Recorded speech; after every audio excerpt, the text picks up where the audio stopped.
The story everyone remembers begins with whimsy. A white rabbit, a sunny riverbank, a curious child who follows wonder without fear. But that is not where Alice in Wonderland truly begins.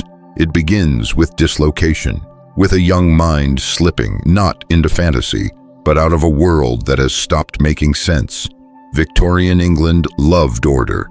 It worshipped rules, schedules, etiquette, hierarchy.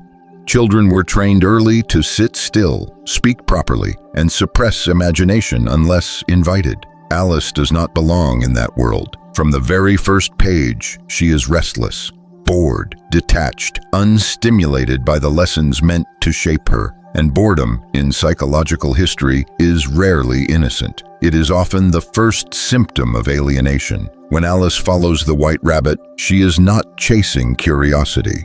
She is chasing escape. The rabbit is anxious, frantic, obsessed with time, everything Alice's world already is. But unlike the adults around her, the rabbit admits the pressure. Late, late, late. Time is already a tyrant. Then Alice falls. And the fall matters more than anything that comes after, because it is long, too long, endlessly long, long enough for thought to detach from gravity, long enough for the body to vanish while the mind keeps moving. This is not a dream descent. It is a dissociative one. As Alice falls, she talks to herself. She recites facts. She tests her memory. She asks questions no one answers. These are not the behaviors of a child entering a magical land. They are the behaviors of a child trying to anchor her identity as reality collapses. Wonderland does not greet Alice.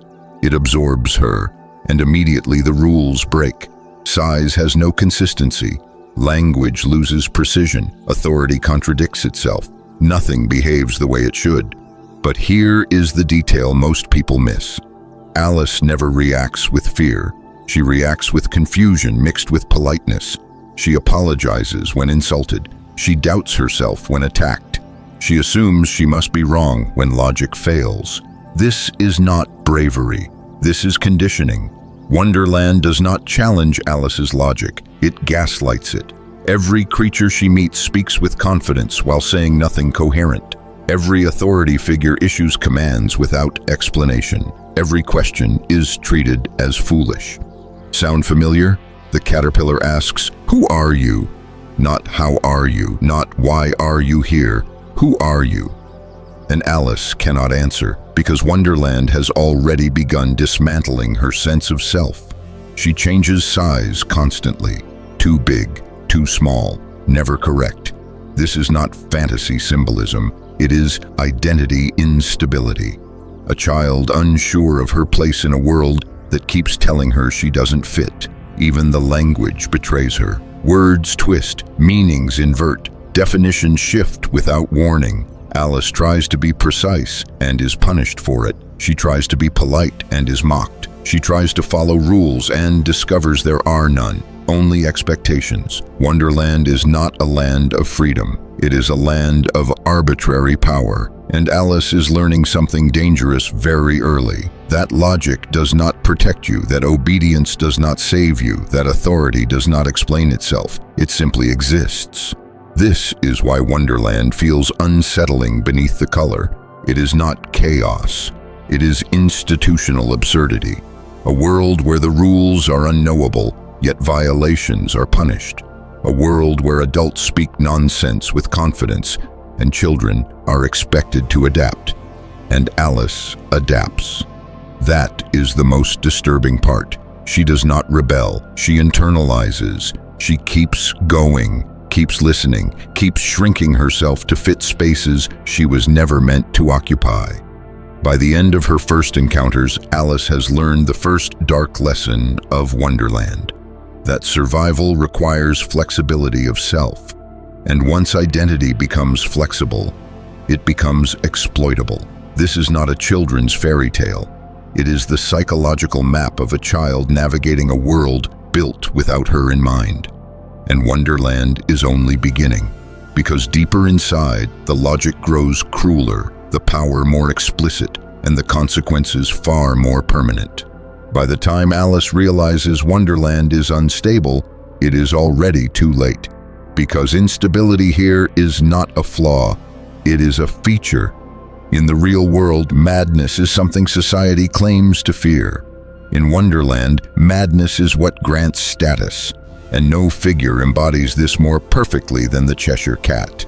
He does not arrive loudly, he fades in, piece by piece. First the grin, then the eyes, then the body, optional. This is not a charming trick. It is a statement. In Wonderland, presence is not required for influence. The Cheshire Cat breaks the most important rule Alice still believes in. That clarity equals safety. He speaks calmly. He smiles knowingly. He never raises his voice. And yet he never gives a straight answer.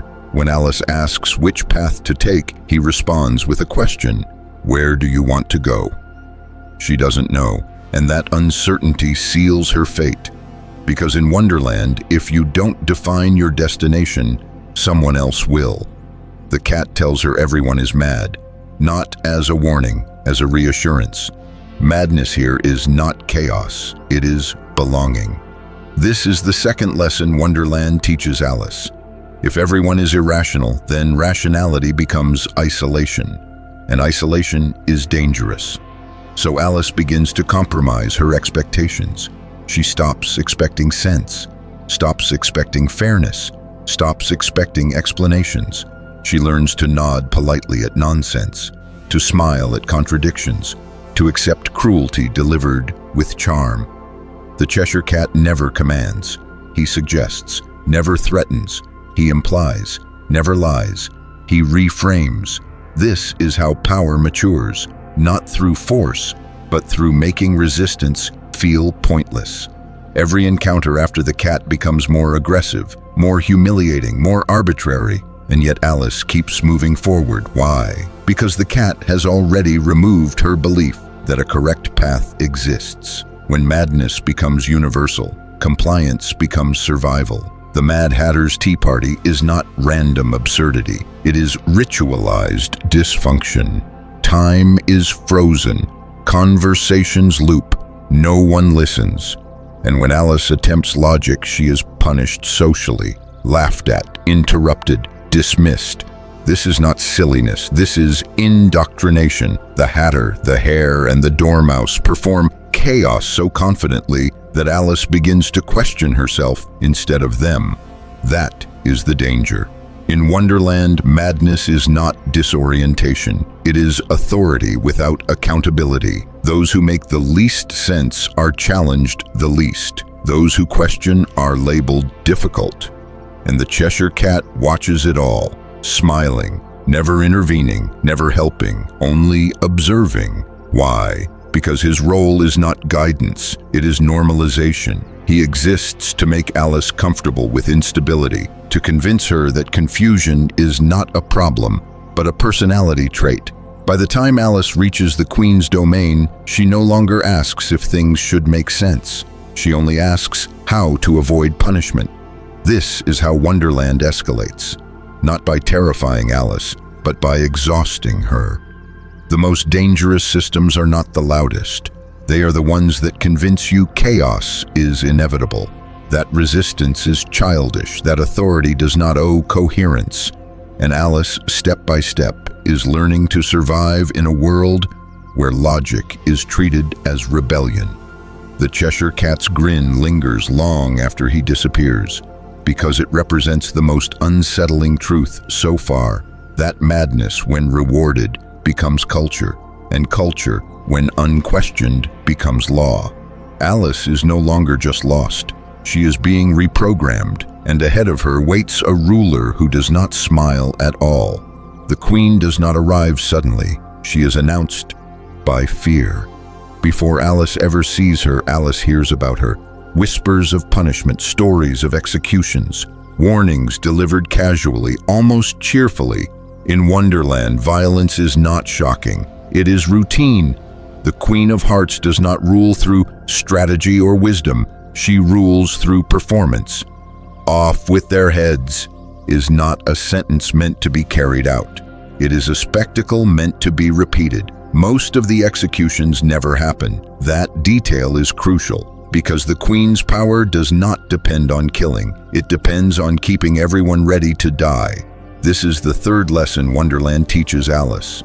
Fear does not need follow-through to be effective.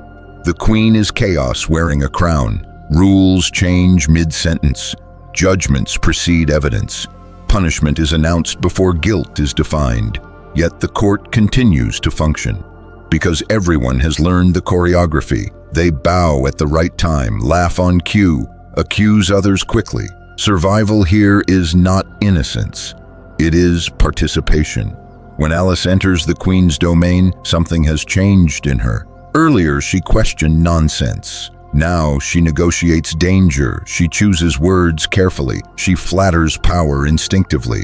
This is not growth. It is adaptation to threat. The croquet game reveals the true structure of Wonderland. Nothing is solid. Flamingos are mallets, hedgehogs are balls, rules shift constantly, but the queen never loses because the game is not meant to be won. It is meant to demonstrate control. If nothing is stable, the only constant is authority. Alice watches as others are condemned for minor offenses, a wrong glance, a perceived slight, existing at the wrong moment, and slowly, a dangerous idea forms in her mind, that visibility itself is risky. The queen's violence is theatrical, exaggerated, almost ridiculous, and that is exactly why it works. Absurd violence disarms moral outrage. When cruelty is exaggerated, it becomes comedy. When comedy becomes normal, empathy weakens. The court laughs. The guards comply. The victims disappear quietly. This is how brutality survives, not by being hidden, but by being entertaining. Alice begins to grow physically again, taller, larger, more present, and for the first time her size gives her power. But notice what happens next. The queen's authority weakens only when Alice grows, not because Alice becomes right, but because Alice becomes unmanageable. This reveals a truth Wonderland tries to conceal. Its systems only work on the small, the uncertain, the apologetic. As long as Alice doubts herself, the queen is absolute. The moment Alice takes up space, the illusion cracks. The trial that follows is a parody of justice. Evidence is invented. Verdicts are predetermined. Logic is mocked openly. Yet everyone pretends this is law because calling it a farce would require courage. And courage is dangerous here.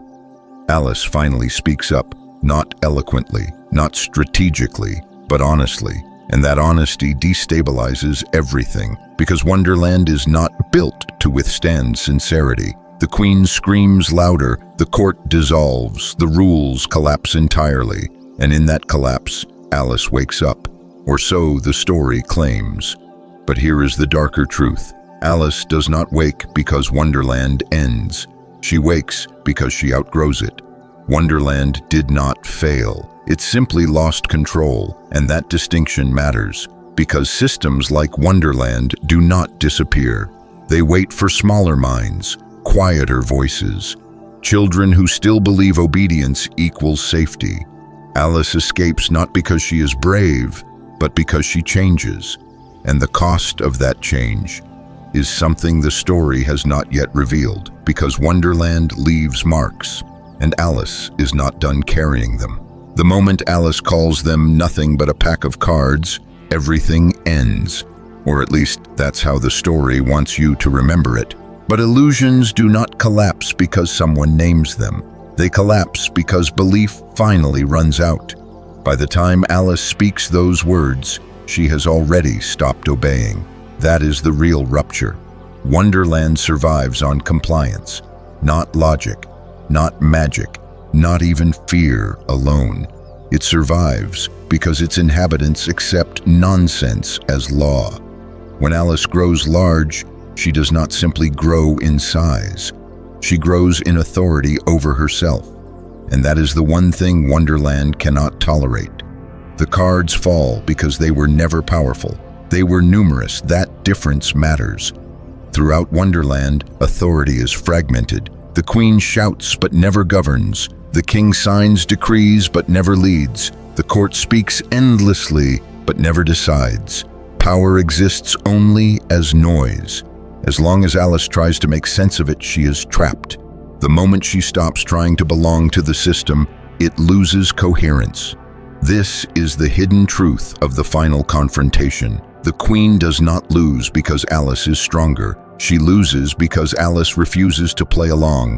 When Alice laughs, it is not defiance. It is recognition. Recognition that the threats were hollow. Recognition that punishment depended on belief.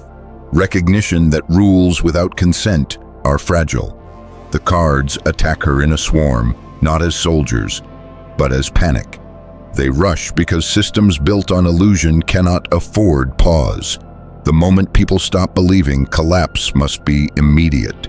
And then Alice wakes. The narrative insists on innocence, a dream, a child's fantasy, nothing more. But look closely at Alice when she wakes. She is not relieved. She is quiet, thoughtful, changed. She does not run to retell the story. She sits, she reflects, she hesitates. This is the part most adaptations skip because it suggests something uncomfortable. Alice has learned something that cannot be unlearned. That authority is often performative. That cruelty often hides behind absurdity. That systems persist not because they are right, but because they are unchallenged. Wonderland ends not with justice, not with reform, but with withdrawal. Alice does not fix Wonderland, she leaves it, and that is the darkest truth of all, because leaving is not the same as healing. The creatures of Wonderland remain. The Queen continues shouting, the court continues pretending. Only one person escapes, which raises a disturbing question. Was Wonderland ever meant to be defeated, or only endured until you outgrow it? Alice's awakening is framed as safety, but it is also exile. She can never fully return to childhood certainty, never fully trust structures again, never unsee how easily people submit to nonsense if it is loud enough. The story ends here for children, but not for Alice, because now she must re-enter a real world that shares more with Wonderland than anyone wants to admit. A world with rules that contradict themselves, with punishments that don't match crimes, with authority that expects obedience without explanation, and this time, she will be small again. Alice did not leave Wonderland empty-handed. She brought something back, not a souvenir, not a memory softened by time, but an awareness that quietly reshaped everything that followed. The story insists she wakes unchanged, a child stirred from sleep, a dream dismissed, reality restored. But that is the lie adults tell themselves. Children do not walk through chaos and return untouched. Alice comes back carrying a fracture, a crack between what authority claims to be and what it actually is. Before Wonderland, rules felt solid. After Wonderland, they felt conditional.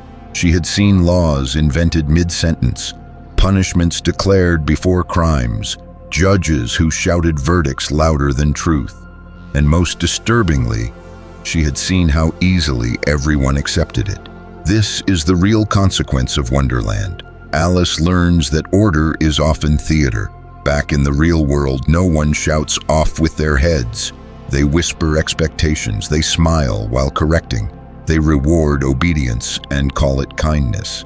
But Alice recognizes the pattern, the same structure, different costume. The caterpillar's question follows her, "Who are you?" Not as curiosity, as pressure. Society asks it endlessly. Who are you supposed to be? Who do you answer to? Who decides what makes sense? Alice no longer answers easily, and that makes her dangerous. Children who question rules are labeled difficult. Girls who question authority are labeled improper. Alice becomes quieter not because she forgets, but because she learns how costly speaking can be. Wonderland taught her that truth alone is not enough. You must also survive the system that hears it. This is why Alice does not become a revolutionary. She becomes observant, careful, strategic. She learns when to shrink, when to grow, when to remain silent. And that is not innocence. That is adaptation. Lewis Carroll never writes Alice growing up. but he shows her preparing to. The real horror is not Wonderland's madness. It's how much of it exists outside the dream. Social rituals that make no sense but must be obeyed. Contradictory expectations enforced without explanation. Power that punishes confusion it creates itself. Alice now sees the machinery, and once you see it, you cannot unsee it. This is why Wonderland lingers, not as fantasy, but as a blueprint. The Queen of Hearts does not vanish. She evolves. She becomes teachers who shame curiosity, institutions that value compliance over understanding, systems that mistake repetition for truth. Alice survives because she learns flexibility, but survival comes at a price. She will always feel slightly out of place, too aware, too alert, too unwilling to accept nonsense simply because it's familiar. Wonderland did not try to kill Alice. It tried to condition her, and she escaped just in time. But the question remains, if Wonderland was a warning, who was it warning her about? Because in the next layer of the story, the danger is no longer absurdity. It is normalization. Every tyranny begins as a joke. In Wonderland, nothing feels dangerous at first. The rules are absurd, the figures exaggerated, the punishments theatrical. You are meant to laugh. That laughter is the trap, because the most powerful systems do not arrive announcing cruelty. They arrive wrapped in humor, tradition, and spectacle. In Wonderland, nonsense is not chaos. It is policy. Consider the Queen of Hearts. She is not merely irrational. She is consistent. Her verdict comes before evidence. Her punishment precedes explanation. Her authority is unquestioned, not because it is respected, but because it is familiar. Off with their heads is not random. It is ritual. The court accepts it. The guards obey it. The witnesses expect it. Only Alice hesitates. This is the moment Wonderland reveals its true nature. It is not a dreamscape. It is a functioning authoritarian system powered by nonsense. In Wonderland, logic is not abolished. It is replaced. New logic operates on different rules. Loudness equals truth. Rank equals correctness. Repetition equals legitimacy. When the king reads meaningless laws from a scroll, no one objects. When the queen invents crimes on the spot, no one protests. When sentences change mid-trial, no one leaves. Why? Because participation has replaced belief. Wonderland's citizens no longer ask why the rules exist. They ask only how to survive them. This is how nonsense becomes law, not through force alone, but through exhaustion. The Mad Hatter's Tea Party is not a joke scene. It is a parable. Time is broken. Conversation loops endlessly. No one finishes a sentence. Yet everyone stays seated. They complain, they bicker, they insult one another, but they do not leave. Why? Because even a broken system feels safer than uncertainty. Alice tries to apply reason. She asks questions. She points out contradictions, and she is treated as the problem. In Wonderland, confusion is punished more harshly than cruelty. This is the most unsettling lesson Alice learns. A system does not need to make sense to endure. It only needs compliance. The Queen's power is not maintained by fear alone. It is maintained by normalization. Executions never happen on page. The threat is enough. Everyone behaves as if the punishment will come. That belief sustains the system better than action ever could. Alice begins to see it. The guards are weak. The court is hollow. The authority is fragile. But the structure persists because everyone agrees to pretend it is real. This is the moment Alice stops being a child. Because childhood assumes rules are meant to be understood. Wonderland teaches her something darker. Rules are meant to be followed, not questioned. And once nonsense becomes law, truth becomes rebellion. When Alice finally speaks plainly in court, chaos erupts. Not because she is wrong, but because clarity threatens the illusion. The queen screams louder. The king fumbles procedures. The court collapses. And only then does Wonderland begin to break. Because systems built on nonsense cannot survive scrutiny. They can only survive silence. Alice's greatest act of defiance is not shouting, it is refusal. She refuses to accept rules that contradict themselves. She refuses to respect authority that cannot explain itself. She refuses to stay small when truth demands growth. That refusal wakes her, but Wonderland does not disappear. It withdraws, waiting, because nonsense does not die easily. It only looks for new places to call itself order, and Alice, now awake, carries the knowledge that the most dangerous laws are not cruel ones. They are the ones everyone laughs at, right before they obey them. Wonderland is often mistaken for a child's world.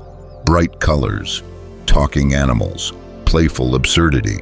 But this is the final disguise, because Wonderland does not operate on child logic. It operates on adult logic imposed on children. Rules are arbitrary, punishments are disproportionate, explanations are optional, and when confusion follows, the blame is placed on the child. This is the violence Wonderland commits most effectively. Not physical harm, psychological distortion. Alice is constantly corrected but never taught. She is told she is wrong without being shown why. She is scolded for misunderstanding systems designed to be unclear. This is not fantasy. It is training. Children learn early that authority does not need to make sense to be obeyed. Only they need to make sense to authority. The Duchess screams lessons without meaning. The Queen enforces rules without consistency. The Caterpillar questions identity without offering guidance. Every adult figure in Wonderland withholds clarity, and clarity withheld is power. Alice begins to doubt her own reasoning. She recites lessons, second-guesses them, forgets them mid-sentence, not because she is incapable, but because the environment destabilizes thought itself. This is how control works. You do not crush curiosity directly, you exhaust it. Wonderland teaches Alice to internalize contradiction, to accept that she can be correct and punished simultaneously, to accept that fairness is not a guarantee. This is the hidden violence, teaching a child that understanding is optional, but obedience is mandatory. Notice how often Alice apologizes, even when she is right, even when she is confused, even when she is mistreated. Apology becomes a survival mechanism. She learns to shrink, literally and symbolically, to take up less space when challenged, to grow only when absolutely necessary. This mirrors childhood itself. Children are expected to adapt instantly, emotionally, intellectually. Adults are not. Wonderland magnifies this imbalance. It shows a world where adults wield power without responsibility, and children bear consequences without agency. The violence is subtle. It looks like nonsense. It feels like play, but its effect is real. Alice's logic begins to fracture, not break, fracture. Hairline cracks, moments of hesitation where certainty once lived, and yet something resists. Alice keeps questioning, keeps observing, keeps noticing patterns. She learns that madness has rules, and rules have weaknesses. This is why Wonderland fears her growth. When Alice grows large at the trial, the illusion collapses. Because physical growth mirrors intellectual refusal, she no longer fits the system designed to confuse her. And that is when Wonderland turns hostile. Mockery becomes threat, play becomes aggression, absurdity becomes violence. Because systems that rely on confusion cannot tolerate clarity, especially from children. Alice's final defiance is not violence. It is self-trust. She decides that her reasoning matters, that inconsistency is not her failure, that nonsense is not law. This realization breaks the spell, but the lesson lingers. Wonderland teaches Alice the truth most adults learn too late. Some worlds are not meant to be understood. They are meant to be escaped. And escape does not mean forgetting. It means remembering clearly. Because once you see how childhood logic is weaponized, you recognize it everywhere. In schools, in institutions, in polite expectations disguised as rules. Wonderland ends here, but the pattern does not. In every retelling of Alice in Wonderland, one word is repeated like a spell: innocence. Alice is innocent. The world is playful. The danger is imagined. But innocence in Wonderland is not a virtue. It is a requirement. Wonderland does not reward innocence because it is pure. It rewards innocence because it is unaware. The moment Alice understands too much, the tone shifts, the smiles sharpen, the nonsense hardens, the humor thins into threat. This is not accidental. Systems built on contradiction survive only when participants remain uncritical. The Queen does not fear rebellion, she fears comprehension. This is why Wonderland reacts violently to clarity. Alice's questions are tolerated at first, even indulged. But once her questions become structured, once they expose pattern, rather than confusion, the world resists. Innocence is acceptable. Awareness is not. The myth says Alice is protected because she is a child. The truth is darker. She is protected only as long as she remains confused. Notice how often adults in Wonderland condescend rather than explain. They assume superiority without offering responsibility. They correct without context. They demand respect without coherence. This is not childish behavior. It is authoritarian behavior disguised as whimsy. Alice's growth, literal and metaphorical, becomes a threat. When she grows large, the Queen screams. When she speaks clearly, the court panics. Awareness destabilizes Wonderland because it exposes the fraud beneath the fantasy. The fear of awareness is the true antagonist of the story, not the Queen, not the madness, not the dream. The real enemy is a system that requires its participants to remain small. This is why Wonderland constantly forces Alice to change size. Too big, she is dangerous. Too small, she is manageable. Control is calibrated. Alice's innocence is celebrated only when it benefits authority. The moment she uses her mind independently, she becomes improper. This reflects a universal truth. Societies praise innocence in children until curiosity becomes inconvenient. Then innocence is recast as disobedience. Wonderland exposes this contradiction mercilessly. The Red Queen does not want order. She wants submission that looks like order. And submission thrives on the myth that rules are natural, not constructed. Alice's awakening is quiet but irreversible. She learns that innocence is not lost when awareness appears. It is replaced, and replacement is frightening to systems that rely on unthinking participation. This is why Wonderland collapses at the moment Alice stops fearing it. Fear feeds the illusion. Awareness starves it. When Alice finally declares the court a pack of cards, the spell breaks. Not because she insults them, but because she names them. Naming removes mystique. Mystique maintains power. The myth of innocence dissolves here. What remains is a child who sees clearly, and clarity is never harmless, because once awareness enters the story, there is no return to comfort, only truth. And truth, in worlds built on nonsense, is the most dangerous thing of all. For generations, readers have been comforted by a single explanation. It was only a dream, a harmless fantasy, a child's imagination running wild, nothing more.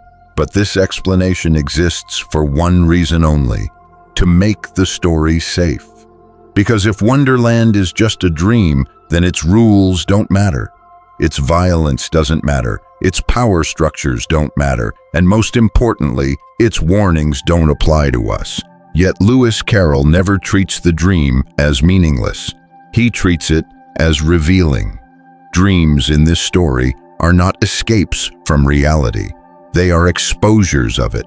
Notice something unsettling. Wonderland follows rules, just not fair ones. Authority exists. Punishment exists. Hierarchy exists.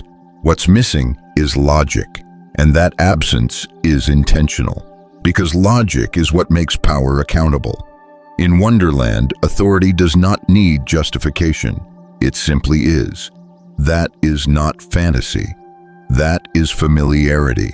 Calling Wonderland a dream is the final defense mechanism, a way to dismiss discomfort without confronting it. But look closely at how the dream ends.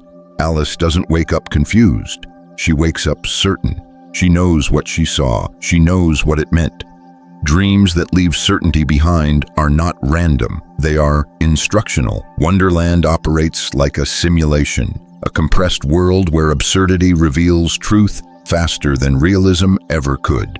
Every exaggerated character represents a distorted reflection of something real. Bureaucracy without empathy, authority without reason, education without understanding, rules without justice. If Wonderland were only nonsense, Alice would learn nothing. Instead, she learns everything. She learns how power hides behind tradition, how fear enforces compliance, how confusion maintains control. The dream is not an escape from reality. It is reality stripped of its polite disguises. This is why the dream cannot continue once Alice understands it. The system collapses the moment the observer becomes conscious. Wonderland doesn't end because Alice wakes up. Alice wakes up because Wonderland can no longer function. That distinction changes everything. The dream was not fragile. The illusion was. And illusions cannot survive recognition. This is why the characters panic at the end. Not because Alice is loud, but because she is lucid. Lucidity is the enemy of control. Calling it a dream allows readers to put the book down and feel safe. But the story itself never grants that safety. It leaves you with a quiet, unsettling question. If Wonderland feels familiar, if its madness feels recognizable, if its authority feels real, then what exactly did Alice wake up from? And more importantly, what if we haven't? There is a reason Alice in Wonderland survived as a children's story, and it is not because it was harmless. It survived because it was disguised. Stories that challenge power rarely endure in their original form. They are softened, simplified, wrapped in whimsy, not to preserve them, but to neutralize them. Wonderland was never meant to be a warning shouted from rooftops. It was meant to be a truth whispered beneath laughter. By the time Alice reaches the end of her journey, something irreversible has happened. She has stopped asking permission. Earlier, she questions herself, her size, her identity, her understanding. But by the final moments, she questions authority itself. And that is the true crime in Wonderland. Not curiosity, not disobedience, but clarity. Every system in Wonderland relies on confusion to survive. Rules change without explanation. Punishments precede crimes. Words lose meaning because meaning is dangerous. Meaning allows comparison, and comparison exposes injustice. The Queen of Hearts does not rule through strength. She rules through volume. Loudness replaces legitimacy. Threats replace logic. This is not caricature. This is political anatomy. Lewis Carroll understood something that still unsettles modern society. Power does not fear rebellion. Power fears comprehension. Alice's greatest act is not defiance. It is recognition. She sees the trial for what it is, theater. She sees the rules for what they are, manipulation. She sees the authority for what it is, fragile. And once seen, it collapses. That is why Wonderland unravels so quickly at the end. Not because Alice wakes up, but because the system is exposed. This is why Wonderland could never be openly taught as critique. It would teach children the most dangerous lesson of all, that authority is often absurd, that rules are often arbitrary, that confidence does not equal truth. So the story was reframed as nonsense, as fantasy, as a dream, because dreams can be dismissed, but lessons cannot. The darker truth is this: Wonderland is not about escaping reality. It is about seeing it too clearly, and clarity is uncomfortable. It demands responsibility. That is why the book ends quietly. No revolution, no punishment, no reform, just awakening. Because real change does not begin with overthrowing systems. It begins with refusing to believe in them blindly. Alice does not destroy Wonderland. She outgrows it, and that is the most threatening outcome of all. Children who outgrow nonsense become adults who question power. Adults who question power become dangerous to unjust systems. So Wonderland had to be remembered as harmless, because remembered honestly, it would still be teaching rebellion, not loud rebellion, but the quiet, irreversible kind. The kind that starts with a simple thought, "This makes no sense." And once that thought takes hold, no queen can shout it away. To understand Wonderland fully, you have to stop asking what is imaginary and start asking what was considered normal when the story was written. Because in Victorian England, madness was not a mystery. It was a diagnosis, and often a punishment. The 19th century was obsessed with order. Order in society, order in behavior, order in thought. Anything that disrupted this order was labeled dangerous, especially in women, especially in children. Curiosity was suspicious. Emotional expression was instability. Questioning authority was pathology. This is the world Alice comes from, a world where children were expected to be quiet, obedient, and small, not just in size, but in presence. Now look at Wonderland again, a place where everyone is mad, everyone speaks in riddles, everyone contradicts themselves, everyone behaves irrationally. This is not accidental absurdity, it is inversion. Lewis Carroll flips the accusation. What if madness isn't the exception, but the system itself? The Mad Hatter is not insane because he lacks logic. He is insane because time itself has been broken, frozen, endlessly looping. That is not fantasy, that is trauma. Time stops when systems fail people, and the Tea Party is a perfect portrait of institutional stagnation, endless activity, no progress, repetition disguised as tradition, the March Hare, the Dormouse. Each represents a different response to unbearable systems, hyperactivity, withdrawal. These were not imaginary behaviors, they were common diagnoses in Victorian asylums. Now consider how Wonderland treats madness, not with care, not with healing, but with mockery. Mad characters are laughed at, dismissed, talked over, just as the mentally ill were treated in reality. And Alice? She is constantly told she is confused, that she doesn't understand, that she should stop thinking. This mirrors how Victorian society handled discomforting intelligence in children, especially girls. Wonderland becomes a psychological battleground, a place where Alice's sanity is constantly questioned, not because she is wrong, but because she refuses to surrender her perception. Even the Cheshire Cat, the most self-aware figure in the story, confirms it. We're all mad here, not as a joke, as a statement of environment. Because when a system is irrational, sanity becomes resistance. Victorian medicine often treated independent thought as a symptom. Wonderland dramatizes that cruelty. Alice is not losing her mind. She is being tested to see if she will give it up. This is why size matters so much in the story. Growing and shrinking are not gimmicks, they are metaphors for control. Too small, and you are ignored. Too large, and you are threatening. Victorian society demanded precise proportions of obedience. Wonderland exaggerates that demand until it becomes monstrous. The true madness is not Wonderland's chaos. It is the insistence that chaos be accepted without question. Alice's survival depends on one thing only, holding onto her sense of self when everyone around her insists she doesn't have one. That is not childish fantasy. That is psychological endurance. And this is the truth Victorian readers were never meant to say out loud. The madness in Alice in Wonderland was not imaginary. It was recognition of a society that pathologized curiosity, that punished intelligence, that feared awareness. Wonderland doesn't ask, what if Alice is mad? It asks something far more dangerous. What if the world that calls her mad is the one that's broken? In Wonderland, no chains are visible. No prisons stand tall. No soldiers patrol the streets.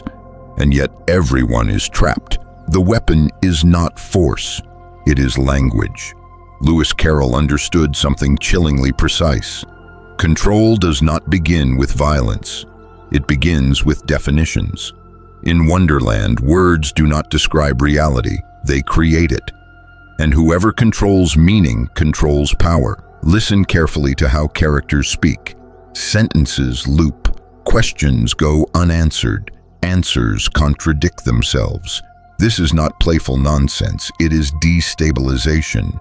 When language loses consistency, thought cannot anchor itself. And when thought cannot anchor, authority goes unchallenged. The Queen of Hearts does not argue. She declares, "Off with their heads." Notice what's missing. No explanation, no evidence, no justification. Because justification invites scrutiny, and scrutiny threatens power. The trial scene makes this explicit. Evidence appears after the verdict. Rules are invented mid-proceeding. Words are bent to fit outcomes. This is not satire, this is procedural control. Lewis Carroll is exposing how institutions use language to simulate legitimacy. The appearance of order replaces justice. Even logic is weaponized. The mock turtle teaches lessons that mean nothing. Subjects exist without substance. Education becomes performance. This reflects a terrifying truth of Carroll's era and ours. Systems don't need truth to function, they only need compliance. Now look at Alice. She keeps asking one forbidden question. What do you mean? Meaning is disruptive. Meaning slows power down. Every time Alice demands clarity, Wonderland reacts defensively. She is corrected, mocked, talked over. This mirrors how institutions treat dissent. Not with debate, but dismissal. The most revealing moment comes from Humpty Dumpty. When I use a word, he says, it means just what I choose it to mean. This line is not absurd. It is authoritarian philosophy. If words mean only what the powerful decide, truth becomes irrelevant. Reality becomes negotiable. This is why Wonderland feels disorienting. You are not lost. You are being redefined. Language in Wonderland is not for communication. It is for hierarchy. Those who speak confidently dominate. Those who seek clarity are weakened. Alice resists not by overpowering anyone, but by refusing to surrender meaning. She insists words must connect to reality, that questions deserve answers, that logic matters. This is why she becomes dangerous, because once language is reclaimed, power collapses. Wonderland's authority figures cannot survive honest definitions. The Queen cannot survive questions. The court cannot survive scrutiny. The rules cannot survive consistency. That is why the story accelerates toward chaos at the end. Language is slipping. Meaning is returning, and systems built on distortion cannot withstand truth. Lewis Carroll hid one of the most radical critiques imaginable inside a children's story. That tyranny often wears grammar, not armor. That oppression often speaks politely. That the most dangerous words are the ones that redefine reality. Alice's victory is not physical, it is linguistic. She refuses to accept nonsense as law. She refuses to accept volume as authority. She refuses to let words float free from meaning. And that is why Wonderland begins to dissolve, because once language is reclaimed, illusion has nowhere to hide. Wonderland is often described as a child's dream, but that description is misleading. It is not a dream created for children. It is a world created about them by adults who are deeply afraid of what children might become once they begin to understand how power truly works. Lewis Carroll wasn't simply imagining fantasy. He was dissecting childhood itself as a battleground. In Wonderland, adults do not nurture growth. They manage it, they redirect it, they shrink it, they stretch it until it becomes inconvenient. Notice how often Alice's size changes. She grows too large for rooms. She shrinks too small to be heard. This is not random imagery. It is symbolic conditioning. Society celebrates childhood innocence, but fears childhood awareness, because awareness leads to questioning, and questioning leads to resistance. Every authority figure in Wonderland treats Alice's curiosity as a problem, not because she's wrong, but because she's becoming difficult to control. The caterpillar doesn't guide her, he interrogates her. Who are you? This question isn't philosophical, it's destabilizing. Before a system can control you, it must fracture your identity. Once you doubt who you are, you rely on external definitions. That is why Alice is constantly told she's mistaken, that her memory is faulty, that her logic is flawed, that her expectations are unreasonable. This mirrors a universal childhood experience, adults insisting children don't understand reality, even when children are accurately observing it. Wonderland punishes clarity, rewards obedience. Children who comply are labeled well-behaved. Children who ask questions are labeled difficult. Alice does something radical. She refuses to accept that confusion is her fault. When rules change mid-sentence, she notices. When authority contradicts itself, she remembers. When nonsense is presented as wisdom, she hesitates. This is deeply threatening, because systems that rely on inherited authority cannot survive generational awareness. Look closely at the Queen of Hearts again. She does not rule with intelligence. She rules with tantrums. She is emotional volatility disguised as leadership. This is deliberate. Carol is exposing how childish many power structures actually are. Authority that screams is authority that fears being questioned. The adults of Wonderland are not mature, they are defensive. They mock logic because logic would expose them. They rush decisions because reflection would undo them. They shout because volume compensates for weakness. Alice's greatest crime is not disobedience, it is growth. She begins the story small, confused, polite. She ends it confident, assertive, awake, and that transformation terrifies Wonderland. This is why the story must end. Because once a child fully understands the game, the illusion cannot continue. Carol understood something profound. Childhood is not the absence of intelligence. It is intelligence before it has been trained to submit. Education systems don't just teach information, they teach acceptable questions. Wonderland teaches the opposite. It shows what happens when curiosity is allowed to roam freely, and how violently systems react to it. The final confrontation is not with monsters, it is with meaning. Alice doesn't defeat Wonderland with force, she outgrows it. The moment she declares the court meaningless, the spell breaks. Not because she is stronger, but because she is no longer confused. Awareness ends control, and that is the real reason Wonderland must remain just a children's story. Because if adults took it seriously, they would have to confront an uncomfortable truth, that many systems are sustained not by wisdom, but by people who were trained early on to stop asking why. Wonderland does not end with a battle. It ends with clarity. And that is why it could never survive. By the final moments, Alice is no longer lost. She is no longer shrinking herself to fit rooms built by others. She is no longer growing wildly just to be noticed. She is exactly her size. And that is the moment everything breaks. The trial collapses not because Alice overthrows it, but because she names it. She calls it nonsense. And nonsense, once recognized, loses all power. This is the ultimate secret of Alice in Wonderland. Not that the world was mad, but that madness depended on everyone pretending it wasn't. Wonderland survives only while its rules are obeyed without understanding. Its authority stands only while its contradictions go unchallenged. Its figures loom large only while no one looks directly at them.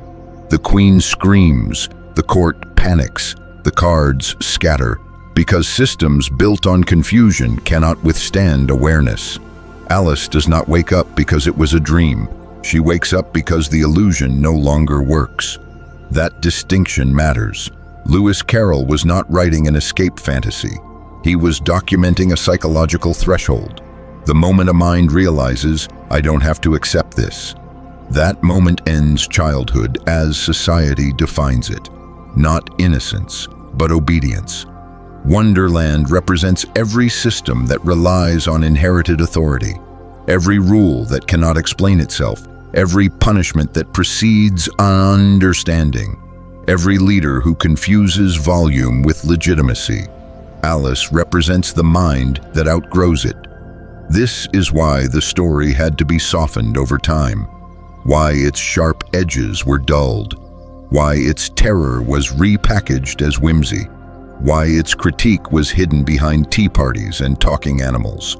Because taken seriously, Alice in Wonderland asks a dangerous question. What if the world adults built doesn't actually make sense? And an even more dangerous one, what if you're allowed to say so? Wonderland could not survive Alice because Alice learned the final lesson. That authority is not sacred, that rules are not truth, that confidence does not equal correctness, and once that lesson is learned, it cannot be unlearned. That is why the story ends where it does. Not with reform, not with justice, not with revolution, but with departure. Because systems like Wonderland do not need to be destroyed. They collapse on their own when people stop believing in them. The greatest threat to nonsense is not rebellion, it is recognition. And that is the real dark truth they never told you. Alice in Wonderland is not about getting lost. It is about finding yourself too clearly to stay. And once you do, no queen can command you, no rule can confuse you, no illusion can hold you. Wonderland fades, but Alice remains.